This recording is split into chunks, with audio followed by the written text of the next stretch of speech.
ബൈബിളിൽ കഴുകൻ ശക്തി, ദർശനം, പുതുക്കൽ, ദൈവിക പരിചരണം എന്നിവയെ പ്രതീകപ്പെടുത്തുന്നു. ആളുകൾക്ക് വിലപ്പെട്ട പാഠങ്ങൾ പഠിക്കാൻ കഴിയുന്ന ഗുണങ്ങൾ.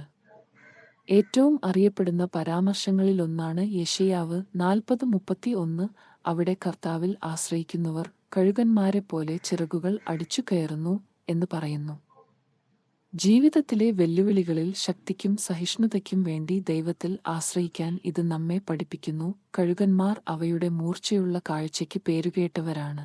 നമ്മുടെ ആത്മീയ ലക്ഷ്യങ്ങളിൽ ശ്രദ്ധ കേന്ദ്രീകരിക്കാനും താൽക്കാലിക പ്രശ്നങ്ങളിൽ നിന്ന് വ്യതിചലിക്കാതിരിക്കാനും നമ്മെ ഓർമ്മിപ്പിക്കുന്നു. ശക്തമായ കാറ്റിനെ ഉപയോഗിച്ച് ഉയരാൻ അവ കൊടുങ്കാറ്റുകളെ മറികടക്കുകയും ചെയ്യുന്നു. വെല്ലുവിളികൾ വളർച്ചയിലേക്ക് നയിക്കുമെന്ന് അറിഞ്ഞുകൊണ്ട് വിശ്വാസത്തോടെ ബുദ്ധിമുട്ടുകളെ നേരിടാൻ നമ്മെ പഠിപ്പിക്കുന്നു. കഴുകന്റെ മറ്റൊരു ശക്തമായ സ്വഭാവം അതിന്റെ പുതുക്കൽ പ്രക്രിയയാണ്. കഴുകന്മാർ ഉരുകുന്നു, പുതിയവ വളരാൻ പഴയ തൂവലുകൾ പൊഴിക്കുന്നു. വ്യക്തിപരമായ പുതുക്കലിന്റെയും ആത്മീയ വളർച്ചയെ തടസ്സപ്പെടുത്തുന്നവ ഉപേക്ഷിക്കുന്നതിന്റെയും പ്രാധാന്യത്തെ ഇത് പ്രതിഫലിപ്പിക്കുന്നു. ആവർത്തനം 32:11 ദൈവത്തെ ഒരു കഴുകൻ അതിന്റെ കുഞ്ഞുങ്ങളെ പരിപാലിക്കുന്നതിനോട് ഉപമിച്ചിരിക്കുന്നു.